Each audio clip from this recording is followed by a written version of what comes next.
Mr. President, Mr. Prime Minister, Mr. Speaker, esteemed members of the Knesset and cherished citizens of Israel, we gather on a day of profound joy, of soaring hope, of renewed faith, and above all, a day to give our deepest thanks to the Almighty God of Abraham, Isaac, and Jacob.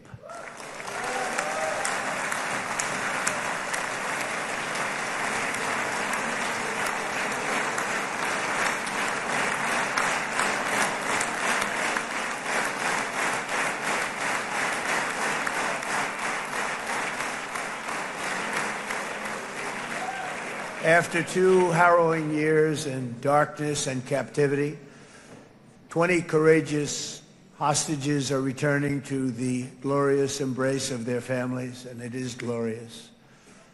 28 more precious loved ones are coming home at last to rest in this sacred soil for all of time. And after so many years of unceasing war and endless danger, today the skies are calm, the guns are silent, the sirens are still, and the sun rises on a holy land that is finally at peace, a land and a region that will live, God willing, in peace for all eternity.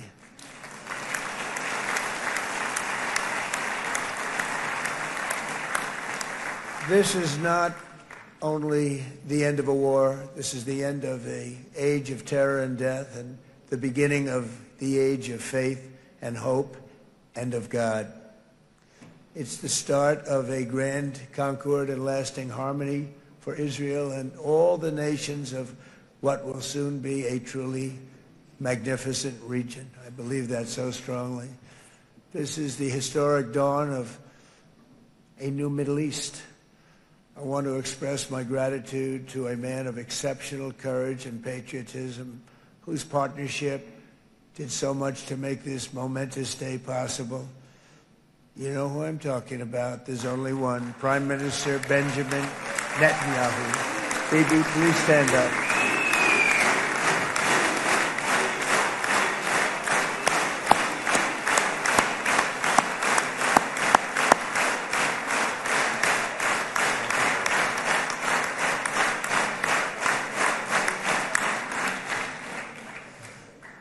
And he is not easy, I want to tell you.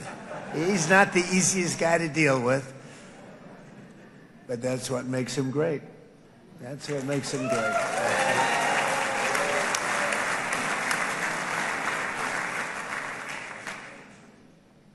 Thank you very much, baby. Great job.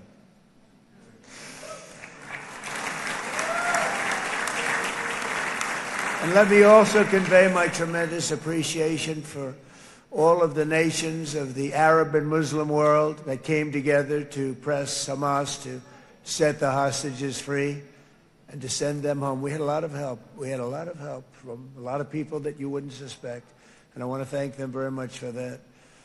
It's an incredible triumph for Israel and the world to have all of these nations working together as partners in peace. And it's pretty unusual for you to see that, but it happened in this case. This was a very unusual point in time, a brilliant point in time. Generations from now, this will be remembered as the moment that everything began to change, and change very much for the better. Like the USA right now, it will be the golden age of Israel and the golden age of the Middle East. It's going to work together. I'd like to thank several great American patriots for their invaluable help in getting something done that almost everyone thought was absolutely impossible. We were wasting our time. So many people said, "You're just wasting your time."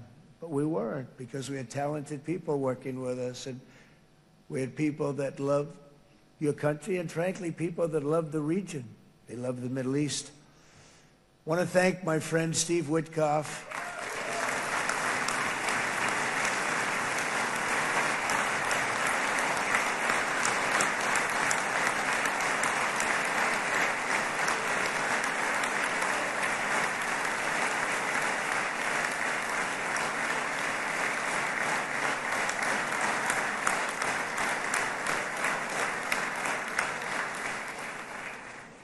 You know, Steve was chosen by me. He never did this before, but I knew him as a few things. He was a great businessman, but I know a lot of great businessmen, to be honest with you. He had tremendous negotiating skills, but I know a lot of people that negotiate pretty well, although it is an art. But there are people that can negotiate pretty well. But most importantly with Steve, he's just a great guy. Everybody loved him. Everybody. I mean, I know some negotiators that are so good, but you wouldn't have had peace in the Middle East. You would be in World War III right now with some of these guys. Everybody loves Steve, and they respect him, and they somehow can relate to him. I've known him for many years, and I've seen it over and over again. להוציא את חבר הכנסת עודה, להוציא אותו מהאולם, להוציא אותו מיד, החוצה, החוצה. Please expel this Knesset member. Please expel this Knesset member. Please expel Knesset member Kasif out of the hall. Please expel him immediately.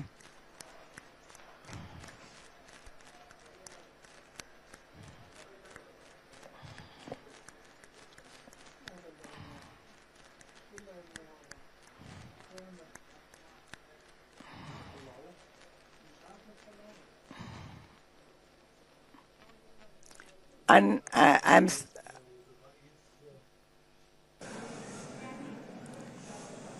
that was very efficient.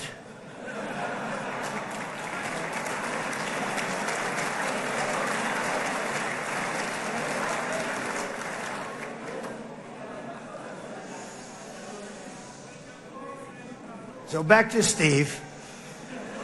He's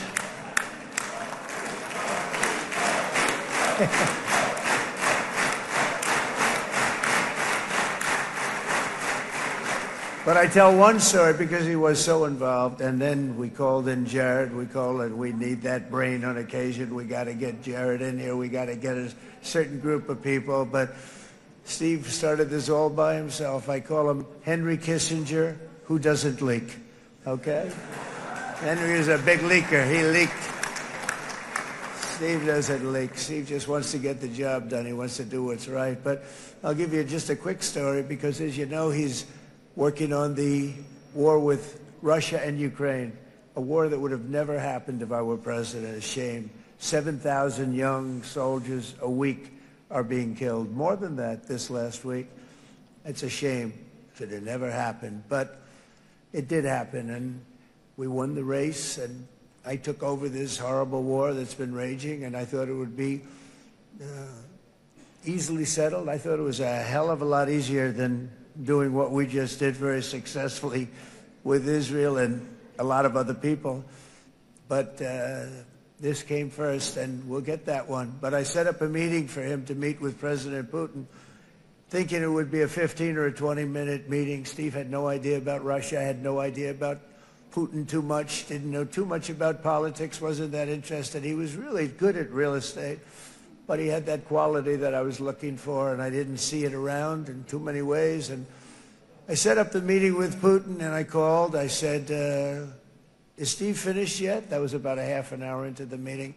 No, sir, he's not. He's still inside. This is in Moscow. I said, well, how's he doing? I don't know, sir. He's still inside. I called up an hour later. Let me speak to Steve. Sir, he's still with Putin. He's with President Putin. I said, wow, that's a long meeting, 1 hour. I called up an hour later, he was still with Putin. 3 hours later, he was still with Putin. 4 hours later, he started to get the word that he was going to be coming out soon. And in 5 hours, he came out. I said, what the hell were you talking about for 5 hours? And he says, just a lot of interesting things. We're talking about a lot of interesting things, including what he went in there for, but you can't talk about it for 5. You can talk about it for a certain period of time, and you know what you're getting. But that's a talent. That's a talent where you can do that. Most people I'd send in, number one, they wouldn't be accepted. Number two, if they were, the meeting would last 5 minutes, and that's what happens with Steve. Everybody loves him. They love him on this side. They love him on the other side. and he really is. He's a great negotiator because he's a great guy. So thank you very much, Steve, very much.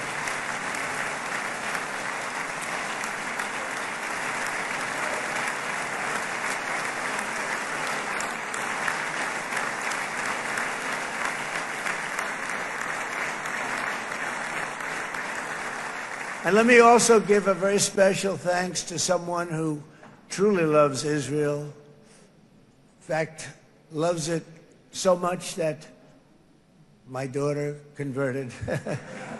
My daughter converted. I didn't know this was going to happen. And Ivanka's here.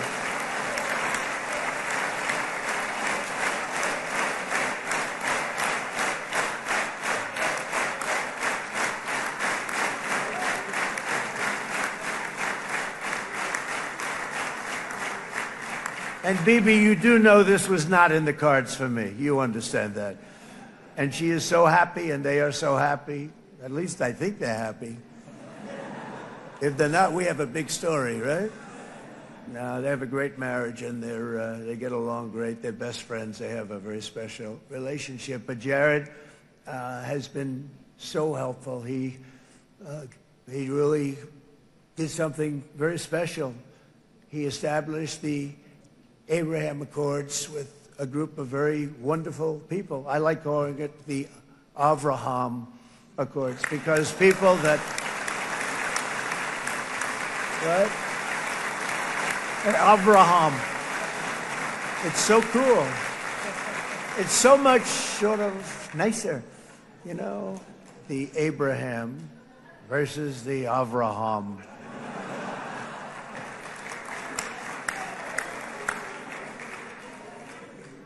I just don't want to sound too sanctimonious when I do it, so, you know, I sort of split it up. This way we keep everybody happy. But we have some very great talent, and they have no excuses for anything that's taken place because we had some unbelievably good people working on this. And then you're going to add a man named Marco Rubio, who is also here. That's right.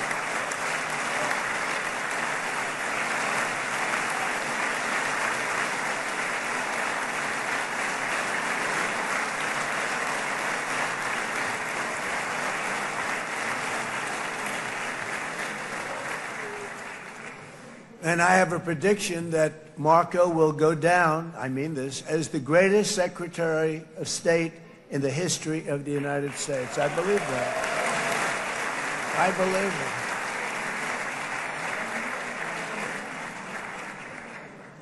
it. And he and I, you know, we really fought it out. You remember, he was tough. He was nasty. Who the hell thought this was going to happen, Marco, right? And now I'm saying he's going to go down as the greatest. He will. He was always smart and sharp, and people respect him. And then we have somebody who's young, but an unbelievable leader. I saw it a long time ago, and he's turned out to be even better than we thought. Right, Susie? I think even better. And that's Pete Hegseth, who is our Secretary of War, formerly Secretary of Defense.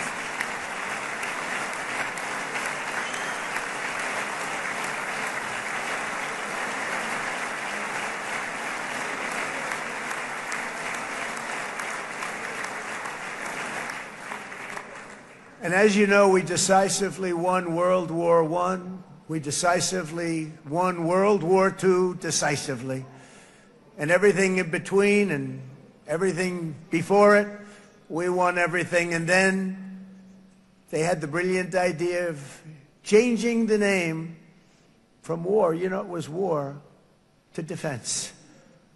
And with that went a certain thinking. And we fought in a very politically correct way after that. We always had the strongest military, and now we have a stronger military than we've ever had before. Because of my first term, I've totally rebuilt the military, every aspect of it. But we have, if you think, we settled 8 wars in 8 months.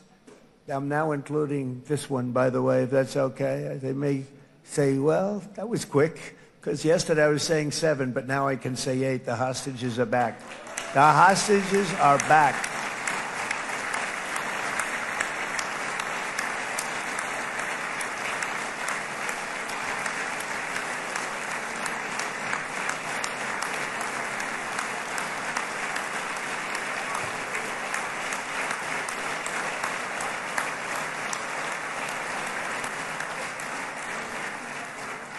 It is a good feeling. Isn't that nice to say? You know, I just said the hostage. First time I said the hostages are back. It feels so good to say it. But when you settle 8 wars in 8 months, that means you don't like war. Everyone thought I was going to be brutal. In fact, I remember Hillary Clinton during a debate, she said, look at him, he's going to go to war with everybody. And actually, she said, he's got a personality that's all about war. No, and my personality actually is all about stopping wars, and it seems to work. It seems to work.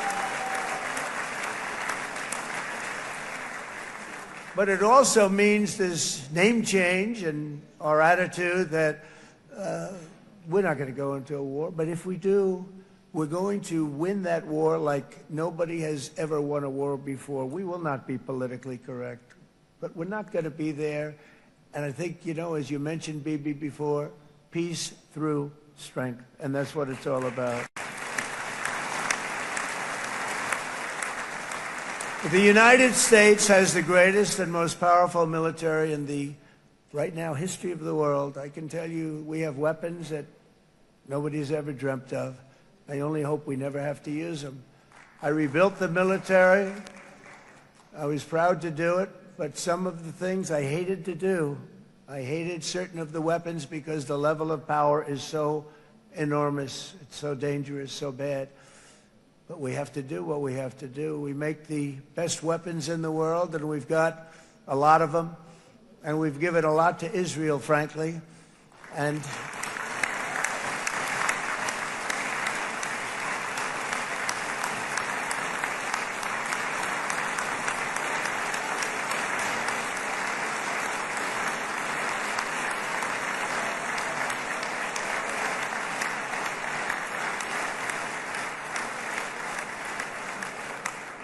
I mean, Bibi would call me so many times, can you get me this weapon, that weapon, that weapon? Some of them I never heard of, Bibi, and I made them.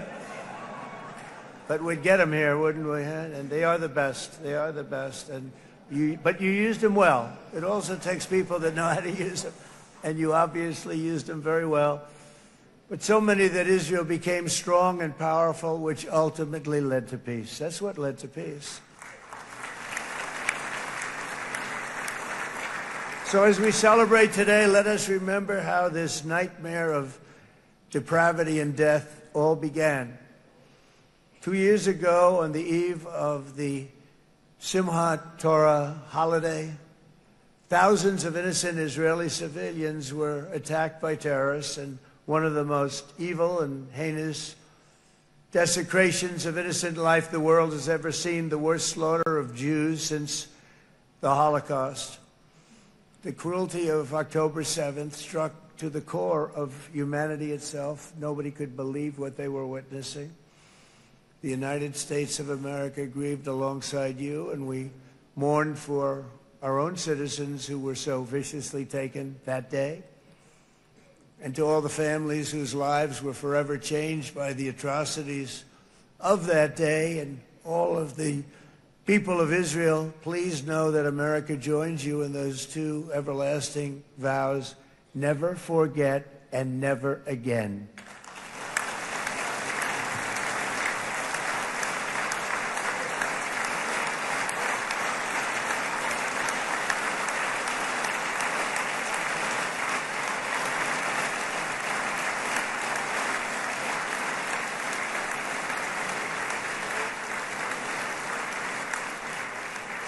From October 7th until this week, Israel has been a nation at war, enduring burdens that only a proud and faithful people could withstand. It was a very tough period of time.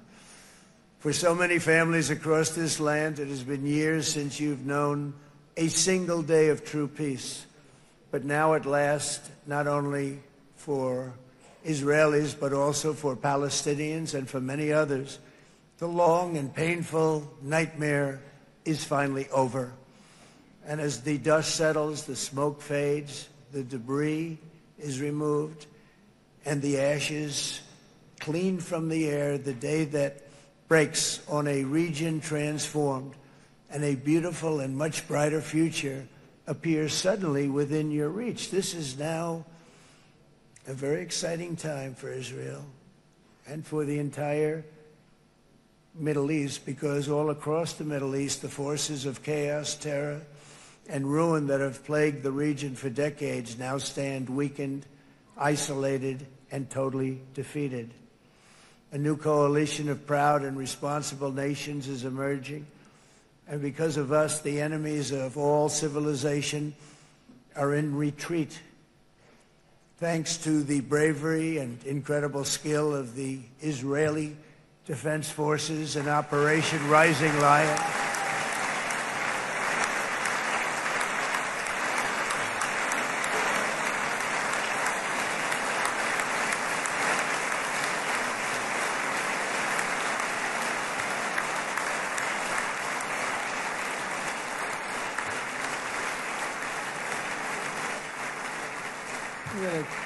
guy's central casting. Let's put him in a movie. Look at him.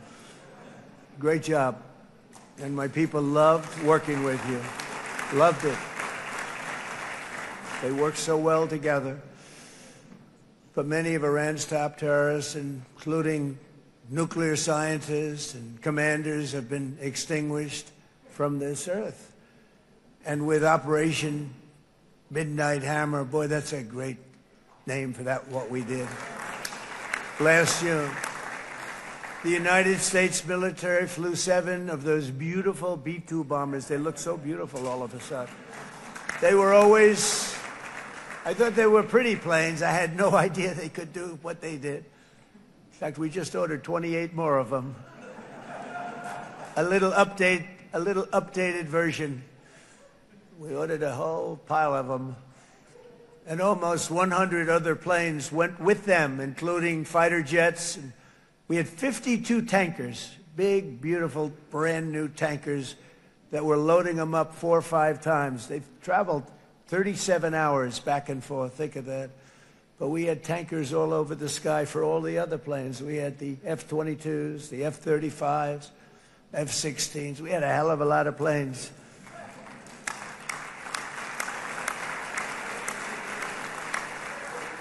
So we had 52 gas stations in the sky. That's what they call them.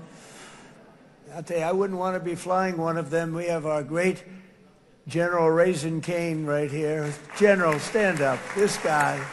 What a general. Thank you.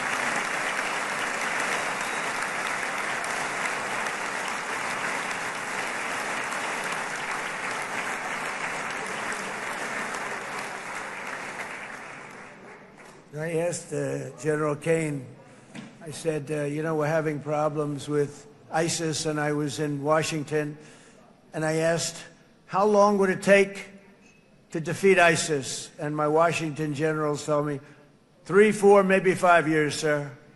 I said, I don't get it. We've got the best equipment in the world. Why? So I flew to Iraq, and I met with a man named Cain. He said, what's your first name? He said, they call me Raisin, sir.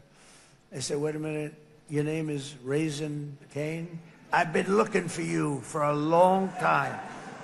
You gotta be kidding. So they told me 3, 4, 5 years to defeat ISIS. And I sit down with him and I say, why is it? I flew there in the dark of night. I landed, I'll never forget it. It was quite a trip. I'm glad I made it because I met him. I said, could I ask you, General? I come down. He's standing with another general and a sergeant. Everybody was like central casting. They could go into a movie right now. Between him and you guys over here, we could get rich making movies, okay? And they got along so great. That's the beautiful thing, that your military and our military, Bibi, got along so great. But what I was told by the television generals in Washington, we have the best equipment in the world. Why is it taking so long? And they said, 4 years. I said, so let me ask you, Raisin, how long would it take you to defeat ISIS? Sir, we can do it in 3 weeks, but you'll probably have some time left over. I said, you got to be kidding. What the hell are you talking about? They said 4 years. I said, well, sir, look, it's not my place to say, but you're asking me the question. What you have to do is you hit them from the west, you hit them from the north, you hit them from the south, you hit them above, you hit them below. I said, so why didn't they do it? And he didn't want to speak badly of his superiors, which is hard to believe they were his superiors. It should have been the other way around a long time ago, because he's the one that did Operation Hammer. It was flawless. It was flawless. It was absolutely flawless. And I said, so you really think you can do it in 4 weeks? Yes, sir, 100%. You have to do it differently than they were doing it. They were using one base, and it was hundreds of miles away. And he says, we have all these portable bases all over the Middle East. And they didn't want to use them because they didn't want to offend the country where the portable... They wouldn't have even known what the hell the planes were going up, right? They wouldn't have known. But he said, no, they didn't want to defend anybody, offend anybody. And but we can do it in 4 weeks. I said, you sure about that? I'm going to call you back. I'll call you back on Monday. I'm going back to Washington. But you think 4 weeks? Yes, sir, I think we can do it in 4 weeks. We'll have time left over. So I call him on Monday. I said, you think you can do it? 4 weeks. I said, go ahead and do it. He did it. I'll tell you, he did it in 4 weeks, less than 4 weeks. So, General, stand up, please. Again, this is a real general. This is not a television general. He doesn't want to go on television.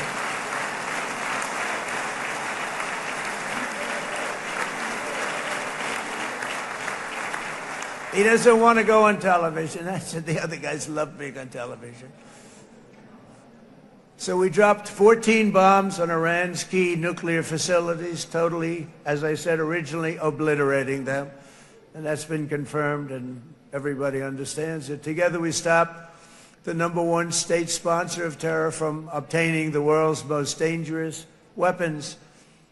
And if you think about it, if we didn't do that, and assuming we made the same deal that we have today, there'd be a dark cloud over this deal. And #1, it wouldn't happen because the other Arab and Muslim nations really wouldn't feel comfortable making the deal that we have now, right? If Iran had that nuclear weapon that they were about 2 months away from having. They would have had it in 2 months or maybe less than that. They were right at, this was our last shot. They looked at it for 22 years. This was our last shot. The pilots told me that. They said, 22 years, sir. They looked at it. Our predecessors looked. They studied it. 3 times a year would do drills on that exact attack. And boy, did they get it right. But let's assume they didn't. And let's assume there was large-scale nuclear weapons in the hands of Iran. We couldn't be here today. Even if we signed the deal, which we couldn't do because a lot of people would not want to have anything to do with it. We took a big cloud off of the Middle East and off of Israel.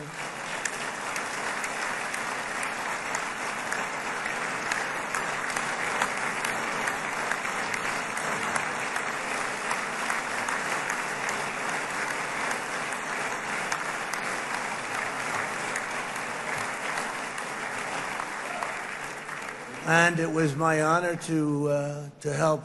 But it isn't it true, though, that can you imagine the same, let's assume, Bibi, the same documents, we had everything the same, but you had somebody out there that was, in the opinion of everybody, all-powerful in the Middle East. They took a big hit, didn't they? Didn't they take a big hit? Boy, oh boy. They got it from one side, from the other. And you know, it would be great if we could make a peace deal with them. And I think that's made. Would you be happy with that? Wouldn't it be nice, I think? Because I think they want to. I think they're tired. Somebody said, sir, they're starting their nuclear program again. I said, let me tell you something.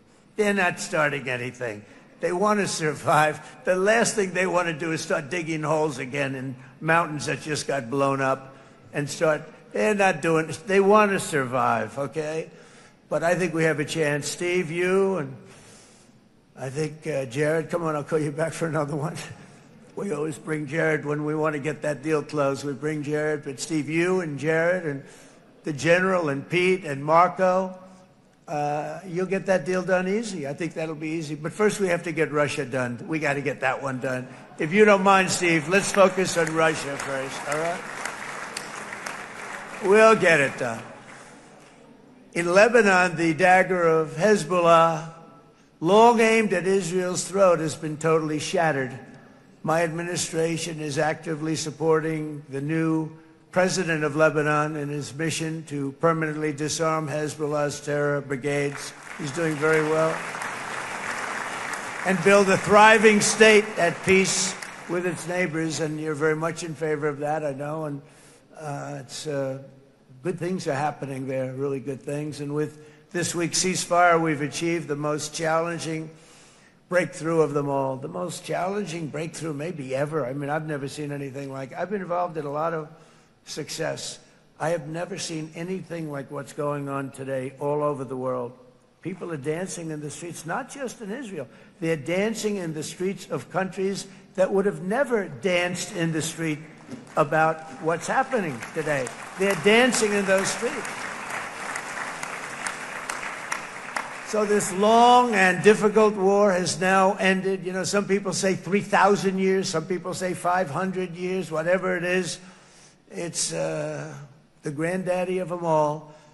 And in an unprecedented achievement, virtually the entire region has endorsed the plan that Gaza will be immediately demilitarized, that Hamas will be disarmed, and Israel's security will no longer be threatened in any way, shape, or form.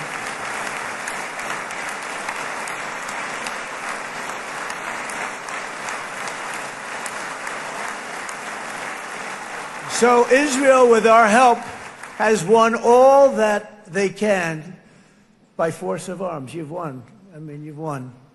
Now it's time to translate these victories against terrorists on the battlefield into the ultimate prize of peace and prosperity for the entire Middle East. It's about time you were able to enjoy the fruits of your labor.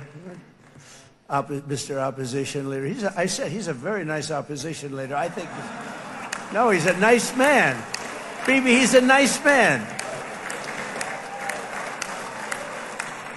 Good. He knows what he's doing, right? No, a very nice guy. Well, see, now you can be a little bit nicer, Bibi, because you're not at war anymore, Bibi.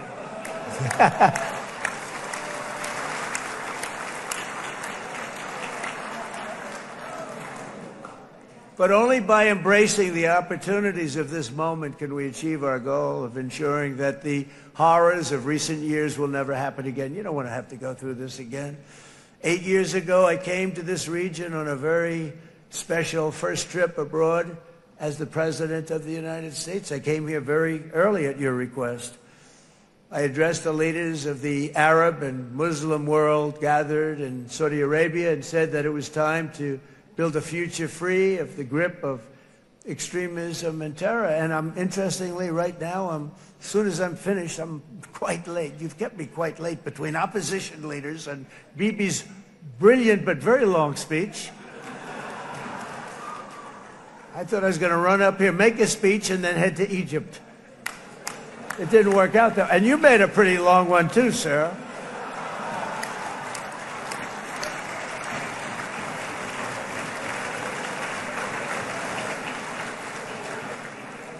But I liked what you all said. It could be worse. Supposing on top of it, I didn't like what you said. That would be no good, Ron, would it?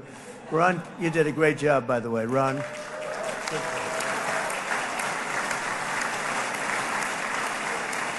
Yeah.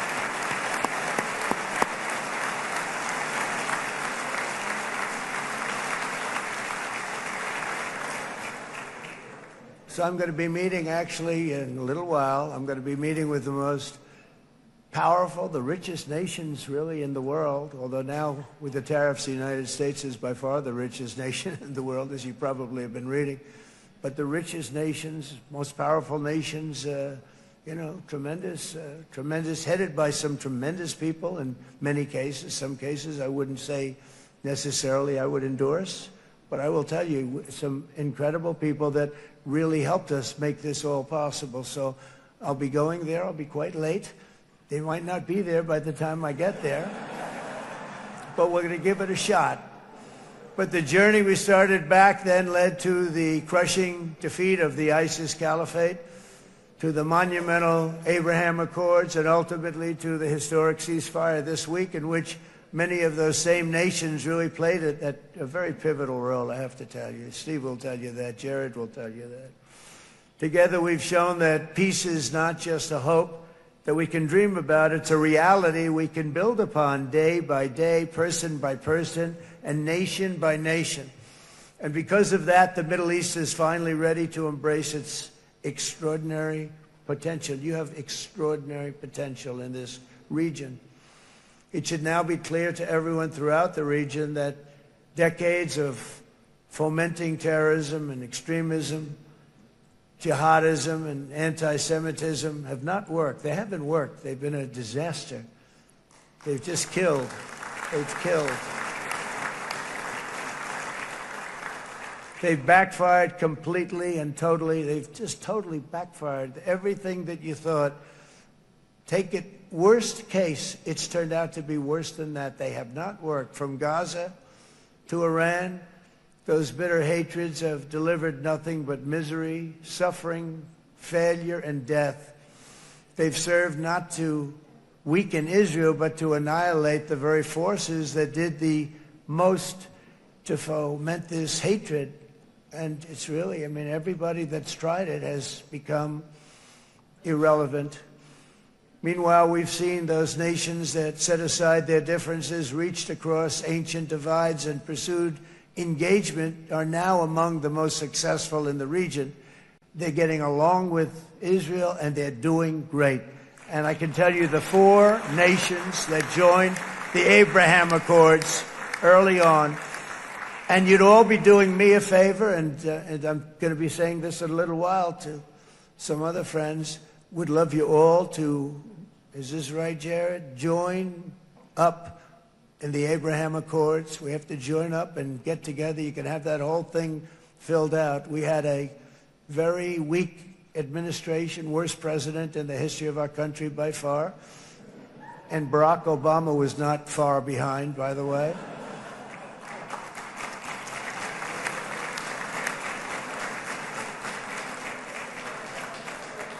And they did nothing with this incredible document, the Abraham Accords, but now you can fill them up. Now you have peace, you have people that really like Israel. I'll tell you what, and they like Israel a lot more today than they did even 5 weeks ago. Like, you've made a lot of, you've come back.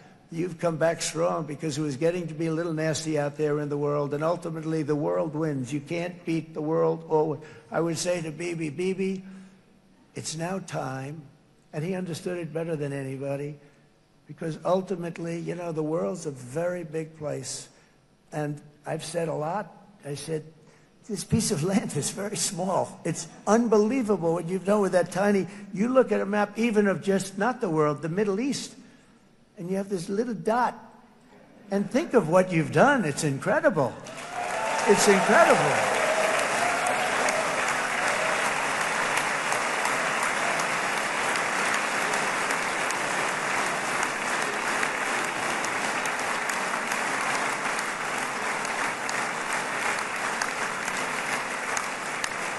But the world is loving Israel again. And I said to Bibi, the world is big and it's strong. And Ron, ultimately, the world wins. And we don't have to worry about that now. But there was getting to be a period of time over the last few months, the world wanted peace and Israel wanted peace. Everybody did. Everybody did. And what a victory it's been, right? What a victory it's been. If you would have gone on for 3-4 more years, keep fighting, it was getting bad. It was getting heated. The timing of this is brilliant. And I said, Bibi, you're going to be remembered for this far more than if you kept this thing going, kill. it would not be the same. And I just want to congratulate you for having the courage to say, that's it, we've won, and now let's enjoy our lives and let's rebuild Israel and make it stronger and bigger and better than it's ever been before. You're going to do that. Took a lot of guts. And the choice for Palestinians could not be more clear. This is their chance to turn forever from the path of terror and violence. It's been extreme, to exile the wicked forces of hate that are in their midst. And I think that's going to happen. I've met some people over the last couple of months that want to see it happen very much. And after tremendous pain and death and hardship, now is the time to concentrate on building their people up instead of trying to tear Israel down. We don't want that to happen again. And the total focus of Gazans must be on restoring the fundamentals of stability, safety, dignity, and economic development so they can finally have the better life that their children really do deserve after all these decades of horror. I intend to be a partner in this effort in the sense that we're going to help and we're going to do something that became unbelievably popular. Everybody wants to be on it. It's called the Board of Peace, okay? How about that? Is that a beautiful name? Like a board of peace.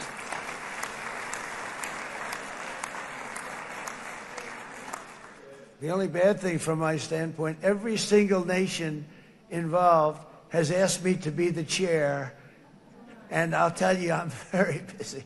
I didn't count on that, but you know what? If we do it, we'll do it right. And we have unbelievable power and wealth, because you're going to need wealth. You're going to need wealth to rebuild things, and they have wealth like few people have wealth. I want to thank the Arab and Muslim nations for their commitment that they've made to support a safe rebuilding of Gaza and beyond. I have many Arab countries, very wealthy countries, that came up and said, we'll put up tremendous amounts of money to get to rebuild Gaza. And I think that's going to happen. The power, they want dignity, they want to come forward, and they want to say, and I want to say who they are, because what they're doing is going to be, I think, something that you're going to be very impressed with, Bibi. And you need that. You need the kind of economic power that they have, and they want to see it work. And they want to see it be safe. And they want to see it be good for Israel, too. And as much money as it will be, and it's a lot, as you can see, it's a lot. For these countries, it's relatively little relative to their worth. It's really a lot of money like most people could never even conceive, but for these countries, it's not that much, especially because it ensures success and stability in the Middle East, which is what they want to see. So many of them will be with us in Egypt in a little while, I think. I'm not sure. They may be gone. They may have taken their Boeing 747s and left. I said, what kind of a plane do you fly? 747. I said, that's a large plane. No, they may have. Steve, do you think they've left on their their brand new Boeing 747s? Or I don't know. We're going to find out soon. It's going to be a big story. There'll be 2 people left, and they'll be the 2 poorest ones.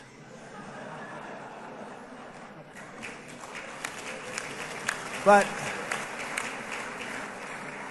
it will be the wealthiest and most powerful group of nations. So the group that we have assembled, that's waiting for us, is the wealthiest and most powerful group ever assembled at one time. There has never been a group like this. And they're only looking for good. They want good. They're going to do good. And as those commitments are made, I'm going to let the world know who's doing it, because they really deserve to get the credit. And some of them probably won't want the credit, but they deserve it. It's more obvious than ever that the productive and responsible nations of this region should not be enemies or adversaries. You should be partners and eventually even friends, and that's what's going to happen. I know it. Together you can stand against the forces of chaos. Yeah, you go ahead. That's an important point.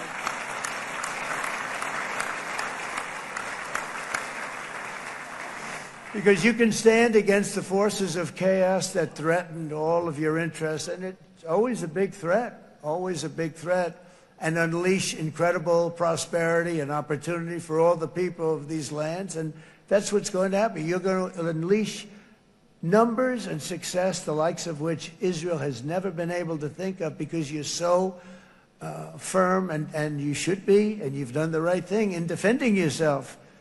You're not going to have to worry so much about it. You've won, and now you can build, and you can do things that you never even thought possible. When you put that genius into doing something else, it's going to be something it's going to be a miracle. The miracle in the desert, it's going to be amazing. And it already is in a true sense.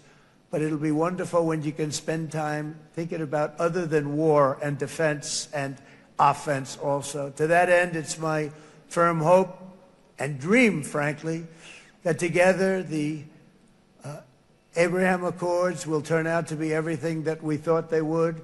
Those 4 countries were very, very brave in doing it. They did it at a very early point, and every single one of them benefits unbelievably financially. And if you notice, even in this bad period that we just went through, they all remained a member of the Abraham Accords. They've done unbelievably well. And you know who you are, and I want to thank you. And they've stayed because of loyalty, but they've also stayed because it was really good business. They've made a lot of money being members, and you're going to all, I hope that every one of the countries that we're seeking, Jared, I hope they join quickly. No games, no nothing. Just join, get it. It's going to be a great peacemaker. It's really going to bring it together beyond anybody's wildest dream. So instead of building fortresses to keep enemies at bay, the nations of this region should be building infrastructure to weave your commerce closer together, because you've got to compete with the big world out there in commerce now. It's a different kind of competition. Instead of making weapons and missiles, the wealth of this region should flow to schools and medicine, industry, and, frankly, the new hot thing, artificial intelligence. It's a lot of intelligence they're going to have to be thrown off to pay back these sums of money that they're doing. But that's really the hot one. And I might say that the United States, a year ago, was a dead country. I say it to people. I heard it first from the King of Saudi Arabia. I then heard it from UAE. I heard it from Qatar. I heard it from many other countries. A year ago, the United States of America was a dead country. Now it's the hottest country anywhere in the world. It is the hottest. There's no question about it.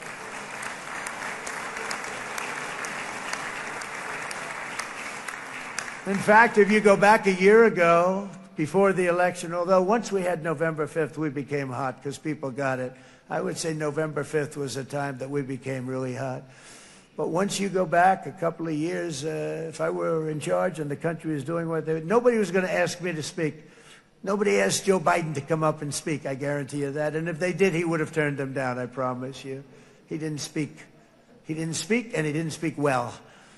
But all of the countries in the Middle East, it could have, what we're doing now, it could have happened a long time ago, but it was strangled and set back almost irretrievably by the administrations of Barack Obama and then Joe Biden. There was a hatred toward Israel. There was an absolute hatred. The setbacks really started when President Obama signed the Iran nuclear deal. This was a disaster for Israel, and it was a disaster for everyone. And I remember that Bibi Netanyahu came to the United States and worked so hard to try and get Obama not to do that deal.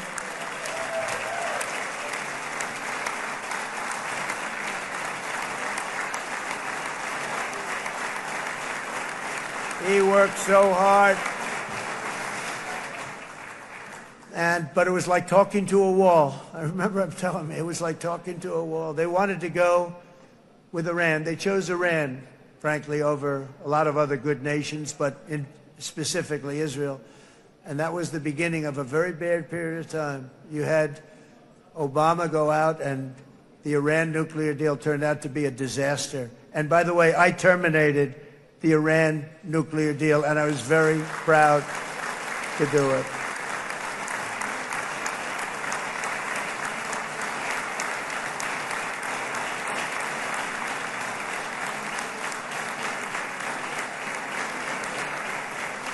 Yet even to Iran, whose regime has inflicted so much death on the Middle East, the hand of friendship and cooperation is open. I'm telling you, they want to make a deal. That's all I do in my life. I make deals. I'm good at it. I've always been good at it. And I know when they want. Even if they said, we don't want to make a deal, I can tell you they want to make a deal. All right, they do. They want to make a deal, and we're going to see if we can do something, because this is crazy what's happening, and we're not going to have this anymore. Neither the United States nor Israel bear the people of Iran any hostility. We merely want to live in peace. We don't want any looming threats over our heads, and we don't want to even think in terms of nuclear destruction. It's not going to happen, never will happen. There's nothing that would do more good for this part of the world than for Iran's leaders to renounce terror, stop threatening their neighbors, quit funding their militant proxies, and finally recognize Israel's right to existence. They have to do that. They have to do that.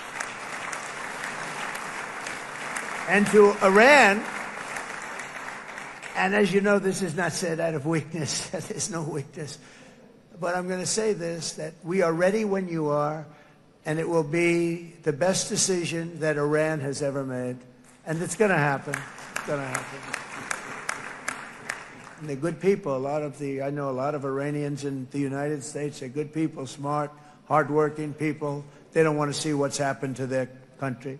The story of fierce Israeli resolve and triumph since October 7th should be proof to the entire world that those who seek to destroy this nation are doomed to bitter failure. The state of Israel is strong, and it will live and thrive forever.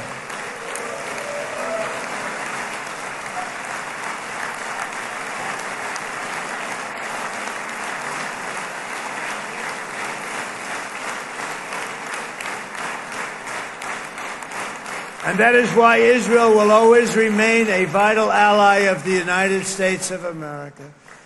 Israelis share our values, field one of the world's most powerful militaries. You really do. You have an amazing, what a job you've done. And have one of the most innovative economies on earth.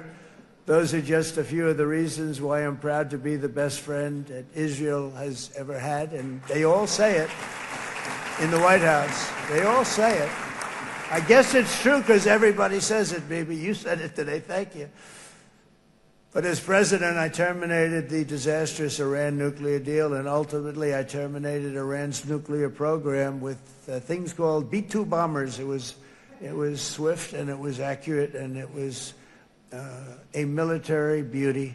I authorized the spending of billions of dollars, which went to Israel's defense, as you know. And after years of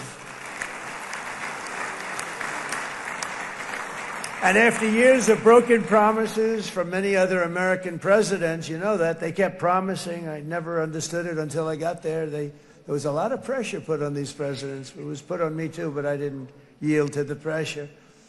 But every president for decades said, we're going to do it. The difference is I kept my promise and officially recognized the capital of Israel and moved the American embassy to Jerusalem.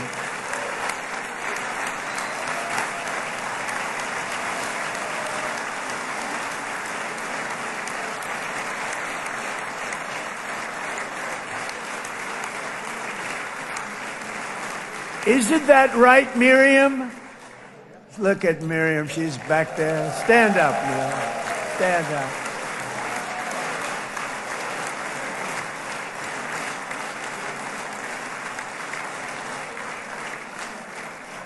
Miriam and Sheldon would come into the office. They'd call me. He'd call me. I think they had more trips to the White House than anybody else I can think of. Look at her sitting there so innocently. She's got $60 billion in the bank. $60 billion. And I think she's saying no more. And she loves Israel, but she loves it, and they would come in, and her husband was a very aggressive man, but I loved him. He was a very aggressive, very supportive of me. And he'd call up, can I come over and see you? I say, Sheldon, I'm the President of the United States. It doesn't work that way. He'd come in. But they were very responsible for so much, including getting me thinking about Golan Heights, which is probably one of the greatest things to ever happen to Israel.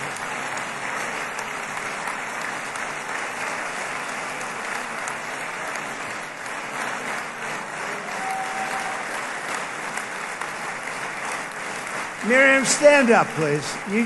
She really is. I mean, she loves this country.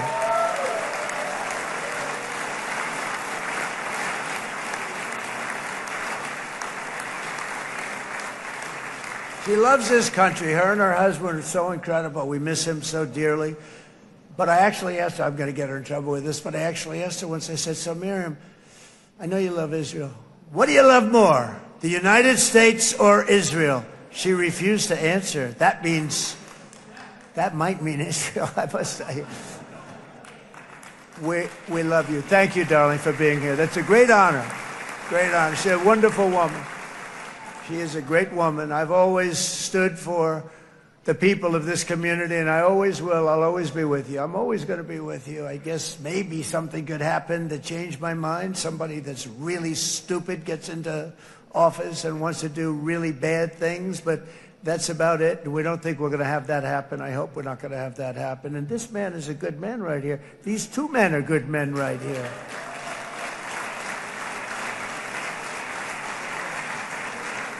Hey, I have an idea. Mr. President, why don't you give him a pardon? Give him a pardon. Come on.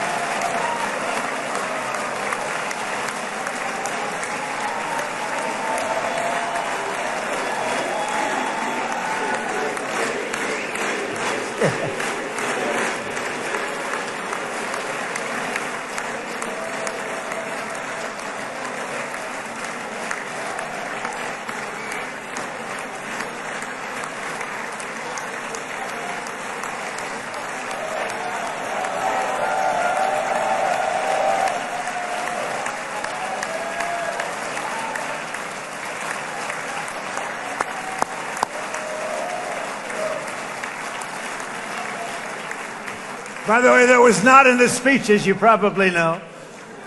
But I happen to like this gentleman right over here, and it just seems to make so much sense. You know, whether we like it or not, this has been one of the greatest wartime presidents. This has been one of the greatest wartime presidents. And cigars and champagne, who the hell cares about that?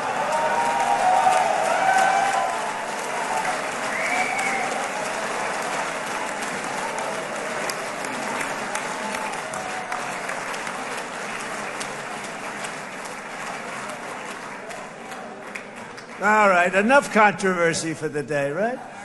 Actually, I don't think it's very controversial. So, you know, I mean, I see so popular. You are a very popular man. You know why? Because you know how to win.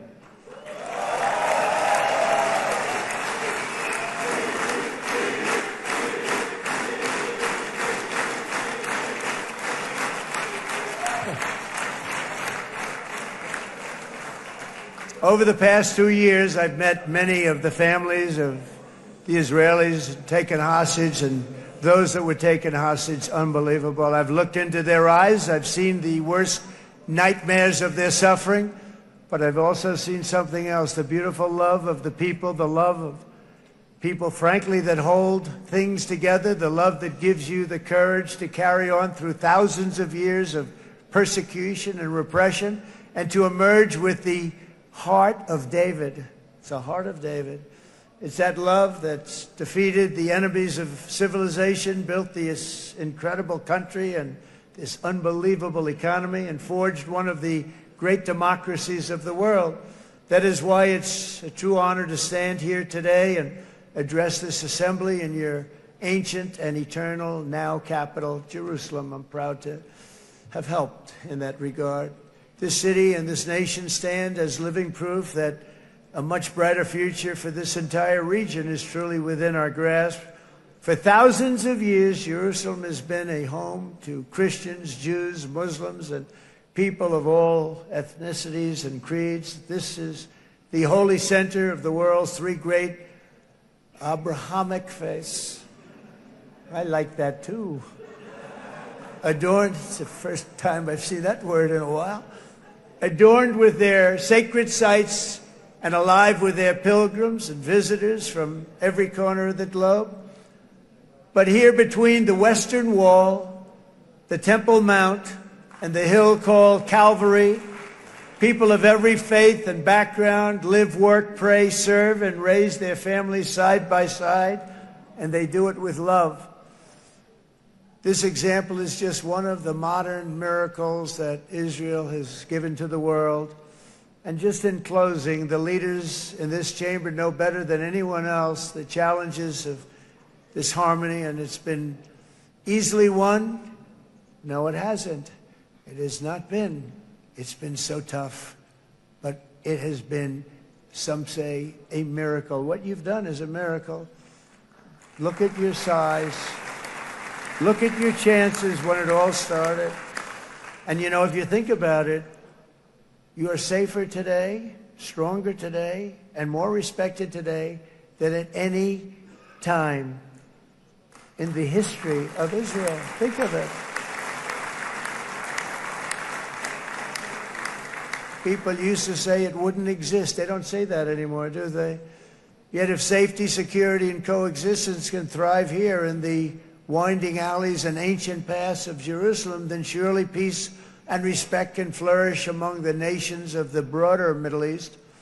The God who once dwelled among his people in this city still calls us, in the words of Scripture, the turn from evil and do good, to seek peace and pursue it.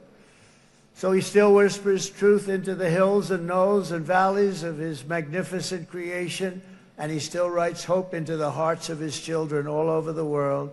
And that is why even after 3,000 years of pain and conflict, the people of Israel have never given up from the threats of Zionism, from all sorts of threats. You want the promise of Zion. You want the promise of success and hope and love and God. And the people of America have never lost faith in the promise of a great and blessed future for all of us. From the very first day that modern Israel was founded, we have stood together through thick and thin of setbacks, and through victory and defeat, through glory and heartache. We have built industries together. We have made discoveries together. We have confronted evil together, and we have waged war together, and perhaps most beautifully of all, we have made peace together. And this week, against all odds, we have done the impossible and brought our hostages home.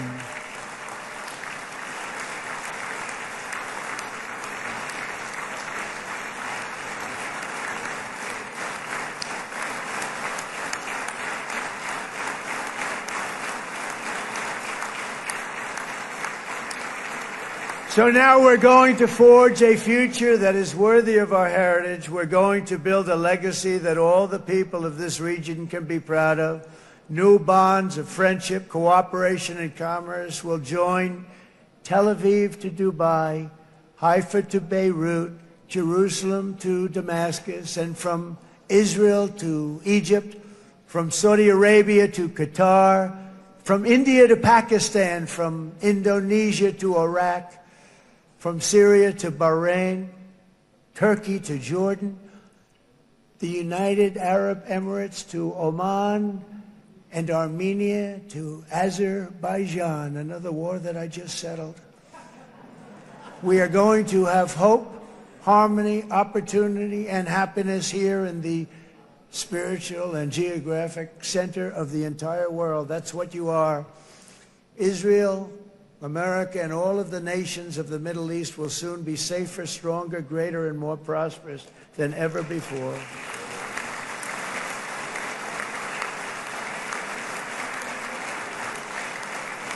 And I want to thank you all once again for this exceptional honor. This has been truly an honor. It's seldom that a president is invited to do this.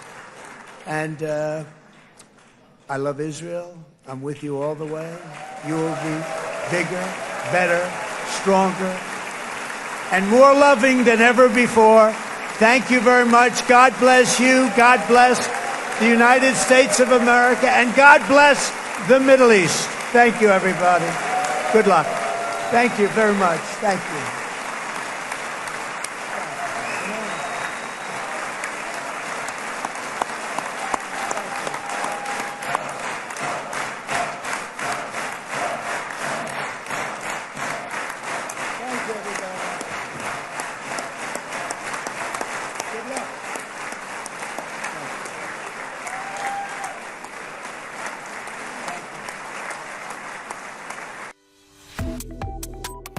Subscribe to One India and never miss an update.